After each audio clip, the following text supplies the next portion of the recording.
shit. Whew. Trying to keep this charger on because this shit keep dying. This charger don't work. But yo, one thing's for sure, two things for certain. I've never been in a gang. I just want to make that clear. I've never in my life been in a gang. That's why I'm not affiliated with nothing. My father is affiliated with the Freemasons and the Mafia and the politicians of New York City, like Chuck Schumer and them, right? Right? Not me. They don't like me. Also, to be a Freemason, you have to be a man. So I can't possibly have any affiliation with that.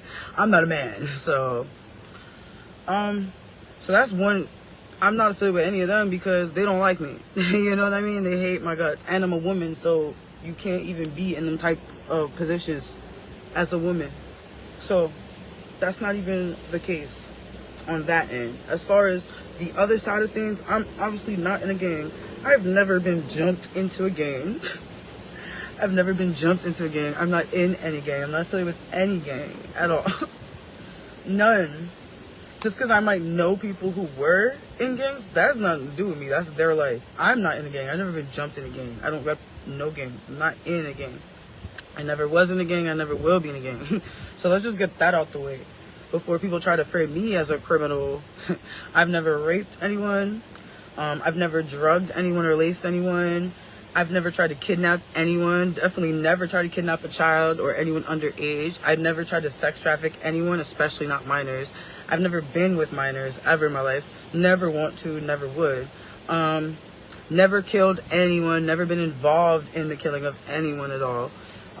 Anything that I did was mainly white collar, and I was being forced to do it by someone who was, beating me up and threatening to unalive me, you know what I mean? So, and I was being trafficked, so, but I've never done anything like that. I don't harm people. I don't go out my way to harm people, and I'm not affiliated with any gang. I've never been jumped into a gang, nothing, right? I have no affiliation like that. So I know Israel likes to paint everyone else as like the terrorists and the criminals, and like white people like to do that, but the truth of the matter is y'all are the criminals and the terrorists, and yeah, not me. Not me. I'm not you guys, I don't do that. I'm not really into all that crime that y'all are into, you know what I mean? No, I'm just poor, but I don't go around hurting innocent people and harming people. Of course the corporations might not like me, the government might not like me, but that's another story. You know what I mean? Like, okay, the government might be a little angry with me, the government for sure, but regular innocent people, children, animals, women, marginalized communities, I don't really go out my way to harm them. This society is split up between slaves and slave owners, and I don't want to be a slave owner, but nor do I want to be a slave. And, they have tried to beat the rebellion out of me since I was little, Like my dad, he had a cat of nine tails whip, and that's the same exact whip that they used on the slaves in America, right? And he would use that shit on us when we were really little, and I would have to pull down my diaper. I'd be like 2 years old, 3 years old getting whipped, and my coochie would get so chapped and red and fucked up, the A&D ointment would be in the fridge for the beatings. So we kept A&D ointment in the fridge for a diaper rash, but it was really for beatings too, to rub it on your cooch and your butt when you got whipped, Real slave owner shit, And I'm sorry, massa. I'm sorry, massa, but you can't beat the rebellion out of me. Oh, you must tolerate disrespect in this world. You have to tolerate humiliation and disrespect for survival. Your survival is commodified, and we're dangling it over you like a carrot, whether in the form of a piece of paper, whether in the form of employment, whether in the form of a home, a paycheck, money, degree, house, deed, car, lease, whatever the fuck it is. We gotta dangle it over you. You gotta jump through hoops. You gotta tolerate disrespect and abuse. Keep your ass in line. Behave. They try to rape you, break your spirit, destroy you, kill you, incapacitate you, give you a stroke, make you never speak again, turn you into Wendy Williams or Britney Spears, turn you into a vegetable, right? Really fuck with you. It's crazy, yo. And sometimes they want to write a book about you and make money off of you and not pay you. Motherfuckers want to send me to prison, but not the people that's fucking with kids, right? You want to send the victims. You want to make money off the victims of abusive pedophile men. You want to make money off of that victim and then, you know, study them, troll them, abuse them, and even send them to prison, even though they're the victim. But protect the abusive pedophile, rapist, pimp man. That's so funny. The white man is so funny. When the white man is mad at white women who get with black men, the white man really shows his vengeance. Oh man, white men hate it. White men go really hard to punish white women who fucked with black men. Like, they're like, oh, see? They have to go out their way to punish you. It's so crazy. Well. Don't taunt me. Just do it. Okay? If you're gonna send me to prison, you don't need to dangle it over me and taunt me with it. You're not gonna make me behave. You're not gonna shame me into conforming, right? You're not gonna abuse me into it. This is no behavior modification program. There's nothing wrong with me, but there's a lot wrong with y'all. And you are not gonna paint me as a gangster and a criminal when I've never been in a gang a goddamn day in my life. Not a single day in my life. Ever. So you can stop trying to demonize me. Also, gangs originally started as a good thing in the community. The gangs were to fight against the crooked ass cops, the crooked ass government, right? That's doing what they're doing now, like ICE, right? The gangs were there to protect the black and Latino community. And they worked together with the Black Panthers. They were never there to kill each other. They were never there as a bad thing. They were always there as a good thing. They were a community. But of course, you know, the CIA pays people to kill people, to sell drugs, bring the crack in the community. Remember, cracker comes from the word whip cracker, because the white man cracked the whip. He's a whip cracker. Hence why they call him a fucking cracker. That's why you're a cracker, because you're a whip cracker. And so it's interesting that they named cocaine, crack cocaine, crack, right? Crack. Because it sure did. Ooh, that's how true it is. It sure did symbolically crack the whip on the community. Once again, it was the white man cracking the whip, indeed.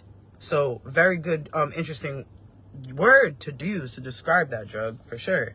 Now that I know the history of the word cracker. And I got that from Khalid Muhammad, which we know Benjamin Netanyahu unalived Khalid Muhammad, who was a part of the Black Panthers and the Nation of Islam. And they tried to paint him as a terrorist and a criminal and a hateful person. No! Nobody wants to oppress y'all. I don't want to be a slave owner. I am not y'all. I will never be a monster. Y'all have already killed 200,000 children in Palestine. You've killed 200,000 children. It's been a Holocaust and a genocide. 200,000 children, and you want to paint me as a monster.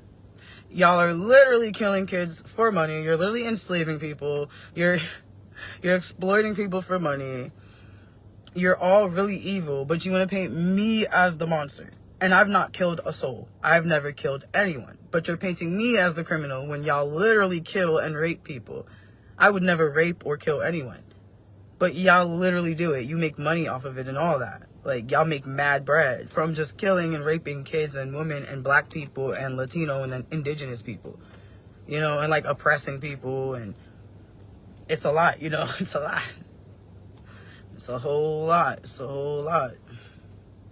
So it's crazy to try to paint me out to be the bad guy just because you're scared that someone's going to retaliate. I mean, that's your problem. You have to live with that guilty conscience and paranoia for the rest of your life, because you know what y'all have done is evil, and you guys know that y'all are killing a lot of people. So you guys are like, damn, why is no one killing us back? You know, like, you guys just keep killing people, and you expect everyone to be as scumbags as you. Oh, look at that again. You expect everyone to be as scumbags as you.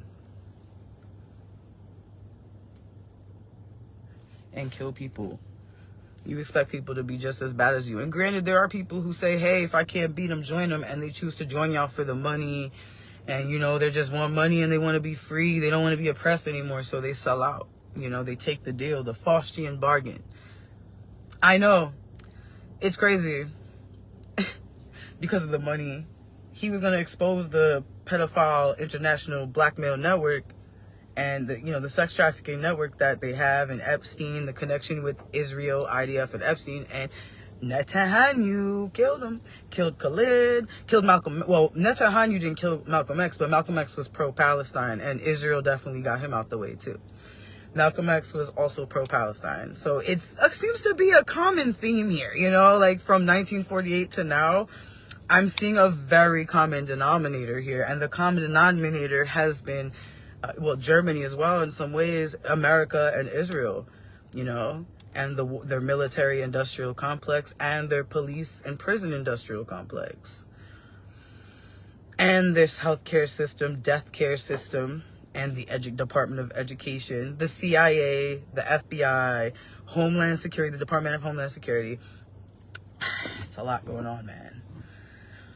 And of course, politicians and some celebrities as well. Doctors, lawyers, judges, psychologists, psychiatrists, so many people involved, teachers, professors, all sorts of people involved. It's deep. It goes very deep. Deep like the dick that a cuckold likes to see get forced into a bitch. You know, the white man always says to the black man, I'd rather you rape a white woman than, you know, kill a white man. The white man likes that. He's like, yeah, rape them white bitches, because the white man likes to watch black men rape his daughter. You know, the slave master would watch the slaves rape his daughter. The slave master would make the slaves fuck their daughters, fuck their moms. He would watch. So the slave master instilled incest and a lot of shit into the community, sexual abuse, child sexual abuse, child abuse, all sorts of things. And so it's generational trauma. Yeah, it's crazy. The white man is so perverted, so obsessed with his incest. Love fucking their daughters. They are so attracted to their daughters. And they like making money off their daughters. Like, they'll literally just have daughters just to be sex slaves. It's crazy. It's crazy. I know. My dad was telling me, or my mom too, how a rich Jewish man was trying to buy me as a baby, and that they called me a Gentile and said, oh, I'm so beautiful. And I don't really know the whole story, so I asked him how much did they offer, and then he wanted to change the story. So I guess we'll never know what actually happened. So whenever I need more space, I guess we'll never know. Who's this rich Jewish man that's trying to buy me as a baby?